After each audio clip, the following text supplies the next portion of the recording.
it's time for my review of the week. And this week, it's of an Australian 3-part series called Mr. Inbetween. I'm not going to talk too much about the storyline, as I hate people who spoil. Spoiler alert. You know, I hate reviews which say so much about the thing they're reviewing that they enjoy the enjoyment of watching the thing they're reviewing. So all you need to know is the show was written by a man called Scott Ryan, who stars in the main role as Ray Shoesmith. Now, there's a great backstory to this whole thing. It started off when Scott brought a rough sort of demo he'd done, a sort of like a home movie of the idea to try to get a film made of it. And nobody wanted to buy it, but there was a producer there who did like the idea, and he took it up and they made it into a TV series. And it's one of the most brilliant things I think I've ever watched. I swear to God.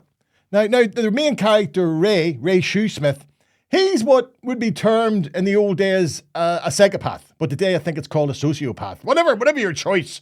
Ray is not a man you ever want to cross. He's ex-military and works as a doorman and hitman for hire. But unlike so many other characterizations of psychopaths in the movies and TV, Ray is a real person. He isn't portrayed as the 6'7" salivating monster devoid of all empathy. Quite the reverse. He's an average guy. You would pass him in the street, which a lot of these guys are. He's the father of a beloved daughter, a loyal friend, and a man who takes care of a disabled brother, and who takes no pleasure in the violence he happens to regularly hands out. Because for Ray, it's business. There's just that bit of missing that thank God the rest of us have. What I like about it too is there's no Disneyfication of the violence in this show. And what is astonishing is that amongst the mayhem, you will find yourself, like me, laughing. You won't want to, but you won't be able not to. This is a funny show, along with everything else. So brilliant is the acting and writing that you will also end up rooting for Ray, even though he has no compunction dispatching people in every fashion imaginable, and a few you won't even be able to think of. To put this in context, I happen to be born in North Belfast and have been lived here all my life. Now, I have known, I'd say, maybe 3 men who bore a very close resemblance to Ray. And in fact, in a comedy club in London, I half joked one night that I knew they believed that we had more psychopaths in Belfast than any other city in the world. I told them that was a crass generalisation. And the truth, in fact, was that we had no more psychopaths than anywhere else in the world. It was just that our psychopaths had a very strong work ethic. You know what I mean? So what I'm saying is, having had some experience of being around such men, I know that they can be funny, loyal, on occasion even exhibit what appears to be empathy. But, and this is a big but, you never want to cross them.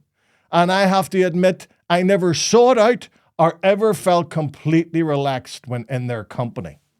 Mr. Inbetween is up there with The West Wing, my one top show of all time, and a series that I have watched many times. Scott Ryan has created a classic which will live long in the memory, and I cannot recommend highly enough. Now you're not going to get it for free unless you're very clever and or live in North Belfast with one of them wee stick things that everybody seems to have except me, and can watch whatever you want to watch for free. So if you're just an ordinary mortal, you will have to pay for it on Disney+. But I'm telling you, it would be worth buying a month's subscription just to watch this show. 3 brilliant series that you would wish they made 30 of.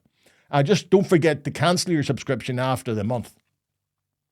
So, if you'd like to visit a sociopath from a safe distance, then settle down, put your feet up, and be transfixed by the surreal world of Ray Shoesmith. You won't be disappointed with Mr. Inbetween. You'll do nothing. You hear me? You'll do nothing.